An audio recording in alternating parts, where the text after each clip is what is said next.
Hello and welcome to episode 27 of Dunk's Movie Corner or Dunk's Movie Corner Pod.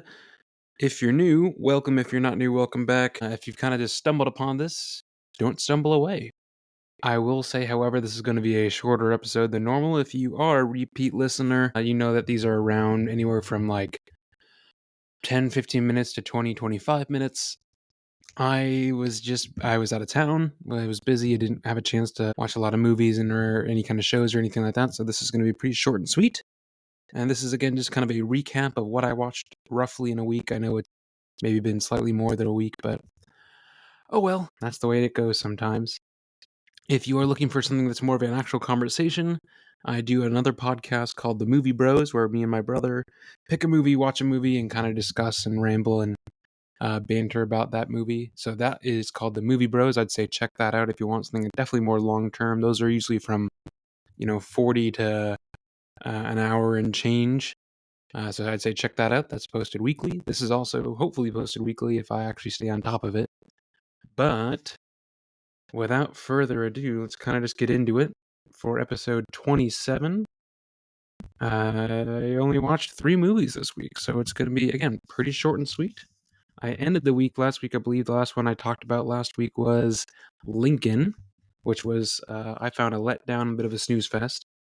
From there, I rewatched, to start this week, Titan AE. This came out in 2000. This is a space.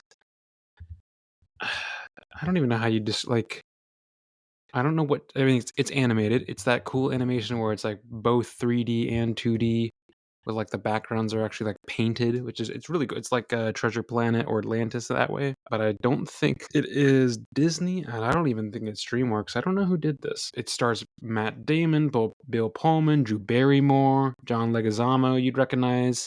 He's Sid the Sloth from Ice Age, which another great series, or at least the first one. I was talking about this with coworkers the other day.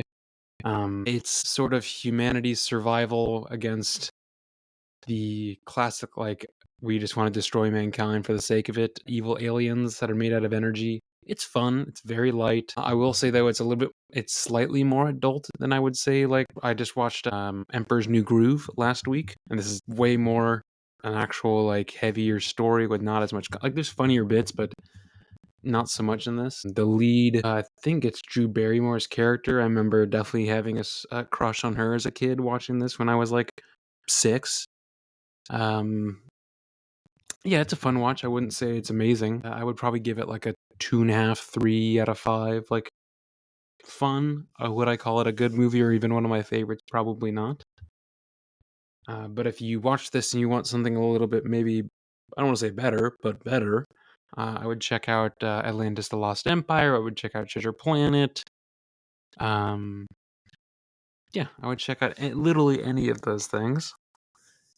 From there, I then watched a movie called Excalibur. It came out in 1980. It was for the Movie Bros podcast, so I was kind of preemptively watching stuff and taking notes, as Hayden and I built out a calendar for the next 5-ish months. So I'm trying to just get ahead on some things. That way later on I'm not scrambling to watch and record and all that fun stuff. This isn't so 1981, excuse me, for Excalibur. This is the as classic of a telling of the story of King Arthur and the Sword and the Stone and Merlin and knights and witchcraft, and it's I would say it's good for its era. Some of the sets are pretty amazing and they're real. You see Helen Mirren when she's 20 instead of 70, which I feel like everyone knows Helen Mirren as a old woman, which was kind of crazy. The poster, when I share this, you'll see it, but the poster for this is actually really fucking cool looking. It feels like the classic fantasy novel poster or something for a sci-fi novel poster. I don't think I really need to rewatch this. This is from 1981, and some stuff did not age well, and some of the very clearly just pulling it straight, which I to a certain degree can appreciate that they're pulling this straight from the original storytelling of King Arthur.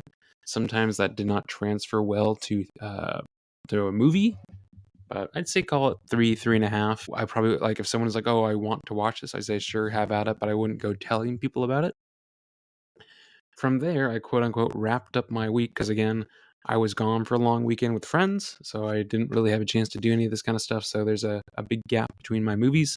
That's okay. I was thinking maybe a good goal for a week is watch an average of like 4 movies a week because, watch half a movie or so every day. That's an hour. Can I spend an hour a day watching a movie? I think I can do that. Anyway, so I ended this week, again, whatever I'm calling a week, from 1980, which is, I didn't realize it came out basically the same time as Excalibur, but this is called Stir Crazy. This is Gene Hackman and, the like very well-known stand-up comedian who also did movies. I can't think of his name. Let me look it up real quick because it's very slow. It is Richard Pryor. Yeah, he's like if you have heard any stand-up comedian reference like their like influence, he's probably on there.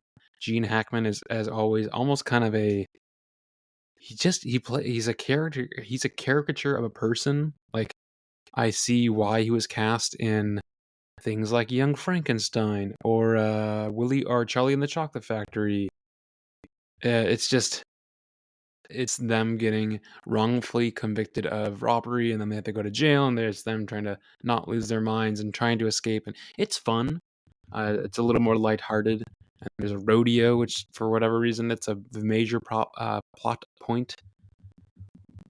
I don't even remember. I don't honestly cannot remember why I put this on my watch list, but I did, and here we are. So I would say if you are curious about that, or if you watch it and you're like, I want more, it actually gave me a little bit like Blazing Saddles kind of vibes, with just how kind of ridiculous, and especially Gene Wilder. I mean, that guy is, I cannot say enough good things. I know that was a big deal when he passed. I feel like there's several major people like that, like the Robin Williams, the Gene Wilder, I don't know, maybe not once in a generation, but they are few and far between, and they have such an impact that usually times they die a little too soon to most people's liking. But that's life. So that was Stir Crazy. I would probably give that like a 3.5. Like, pretty fun, but not like amazing or good. Like, I wouldn't be like, gotta check this out. It is definitely up. Like, it feels like it is from late 70s, early 80s for sure. And that's kind of it. I mean, again, I told you folks this was going to be a light one. I only watched a little bit of stuff this week, but things to look forward to. I think I'll be seeing Nosferatu here in the next couple days. My work's got it in for a showing, so I think I'm going to see it for free. And then there's that Love Hurts coming out with the guy from Everything Everywhere All at Once. I might watch that at work for free.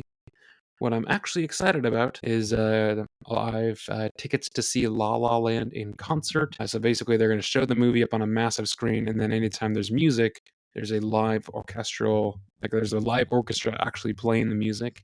And that's one of those movies that the music is so important to it, so I'm very excited for that. That's not till February 16th or 15th or something like that, but either way, yeah, I'm looking forward to those things. I've got a stack of movies on my desk as well, either from the library or people are like, hey, you should watch this. Here's a copy. I've never seen Pride and Prejudice, which I'm going to check out. I'm going to watch something called The Birdcage with Gene Hackman and Robin Williams. I've got Some Like It Hot. That's a classic. And a different version of the Excalibur movie called King Arthur. Came out in 2003 with Clive Owen, Keira Knightley, the guy who played Mr. Fantastic in like the early 2000s Fantastic Four. I remember seeing it and I thought I liked it, but again, it's been probably 20 years at this point, so I thought I'd check that out since I just watched Excalibur. This seems like a little bit more of a more recent telling. But I digress. Thanks for listening. This has been episode, I want to say, 27 of Dunk's Movie Corner, or the Dunk's Movie Corner pod or podcast, whatever you want to call it. Check back in roughly a week for another probably 10 to 20 or so minutes of me rambling. And like I said towards the top, if you're looking for more than just a ramble, you're looking for a discussion, check out the Movie Bros. All of these are available on Spotify, Amazon, Apple, and Instagram. So reach out if you want to converse. Otherwise, hope everyone has a good rest of their week. and I'll catch y'all next time.